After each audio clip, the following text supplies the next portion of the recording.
Therapeutically, the two purposes of the ethical introduction are to facilitate role induction with the counselee and to address key informed consent items. Let's see how Denise conducts the ethical introduction with Shannon. Shannon, I'm pleased to have the opportunity to meet you and get to know you a little bit. Counseling is not an easy process, but it is much easier when the counselee and counselor feel comfortable and safe with each other.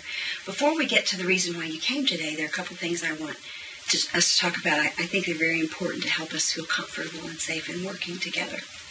Now, the first one is confidentiality. I know you signed a form before you came in to see me, but I want to be sure that you understand what confidentiality means.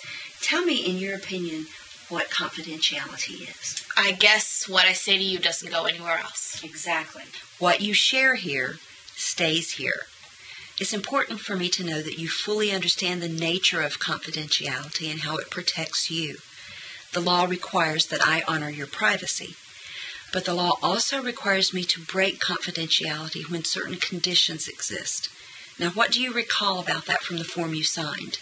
I remember it saying you would break confidentiality in the case of child abuse. Exactly. That wouldn't be an issue for me. I don't have any children.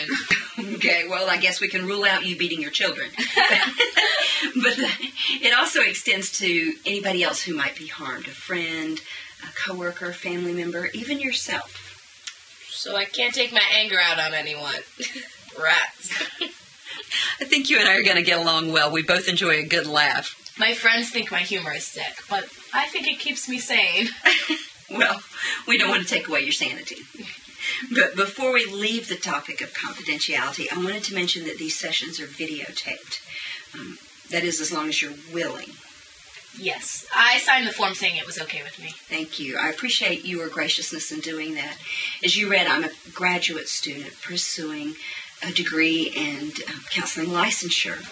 So all of my sessions need to be supervised by Dr. John Thomas. Now, he is a licensed professional counselor, a certified addictions counselor, and he's been practicing in the field for over 30 years.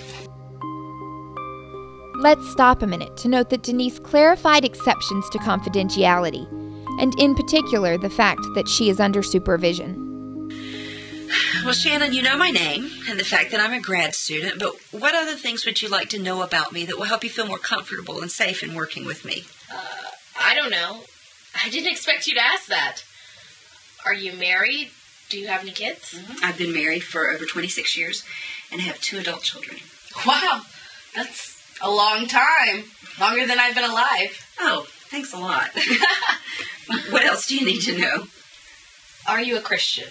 I am. I've been a Christian since I was about 6 years old, and my relationship to Christ is very important to me. That's great. I wanted to work with a counselor who was a Christian. Well, you just moved into something else I wanted to ask you about. In the setting in which I work, I don't always get Christians to work with, and even some Christians don't want a Christian approach to counseling. But given the importance of your having a Christian counselor, I take it you'd like a Christian approach. Oh, yes, please. I don't expect you to preach at me or anything, but I want counseling that is based in the Bible. No problem. Let me ask you, what experiences have you had in talking to other people about personal issues, whether professional or not? I've talked with my youth pastor before, but that was in high school. And when I started college, I went to a counselor. Okay, tell me about that. I received a letter from my parents saying they were getting a divorce. Ooh, your parents sent you a letter telling you they were divorcing? Yeah, can you believe it? That's how not to tell your kids. Wow, so the news hit you pretty hard. Yeah, so I decided to talk with one of my school counselors. Mm-hmm. And how did that work? To be honest, not very good. He mostly nodded his head and asked me how I felt. It didn't seem to be going anywhere, so I quit going. The counselor didn't seem to be helpful to you. You were expecting something more from him. Yeah. He never gave me anything to help me deal with it. You would have liked the counselor to be more directive. You certainly liked the fact that he listened and understood the problem, but you'd hoped that he would give you more information and skills to help you. That's it. I wanted him to listen, which he seemed to do, but also teach me stuff. Take a moment to reflect on how Denise explored Shannon's previous experiences with helping and her expectations for this process. This helps Denise structure her approach to best meet Shannon's needs. Shannon, my approach to counseling is called a collaborative approach. I view counseling as a journey that you and I take together. I see my role more as a guide, a facilitator. It's not my job to fix the problem, but to work with you and explore the problem and help you find resources and a means to address it. So, you are more of a mentor? In a way, yes. I don't bring the goals and the plan to the sessions. You do that. I understand how people operate, and I have some processes and activities that I know that can help you work towards those goals. But you're in charge of the work, not me. I guess I didn't see counseling like that before. But it makes sense.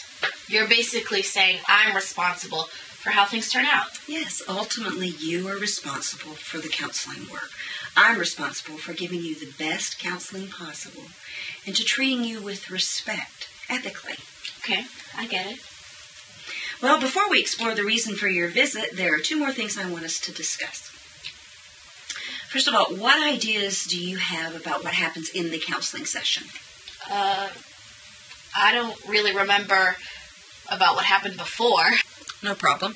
Our first session will be focused on the reason for your visit. Just like going to the doctor about a problem and having the doctor or the nurse poke and prod everywhere, I will poke and prod into a lot of aspects of your life. I want to understand your situation in the context of who you are. Yeah, I understand that. Okay, great. The second thing is our appointments will last about 50 minutes. Not a full hour? No, it gives me time to write my notes and get ready for my next appointment because I see counselees at the top of the hour. Okay, no problem. Okay, great. Well, let's get down to work. The main therapeutic task in the first session is to establish a relationship and actively work on that with each interaction. Remember the importance of the ethical information in your counseling work. Even though counselees might complete forms that discuss these issues, it is important to the therapeutic relationship that you engage in a dialogue around them in the session as well.